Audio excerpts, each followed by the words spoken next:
ব্লগাররা video করতে গিয়ে বলে, খাবারের ভিডিও করতে গিয়ে বলে ঐতিহাসিক মুহূর্ত, কিন্তু আমার কাছে জীবনের সবথেকে বড় ঐতিহাসিক মুহূর্ত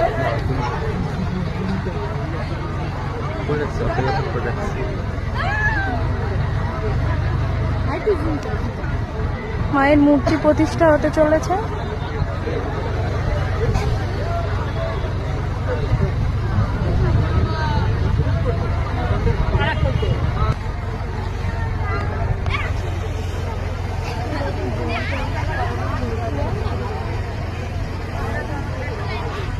আমার মুন্ডুই তুলতে হচ্ছে।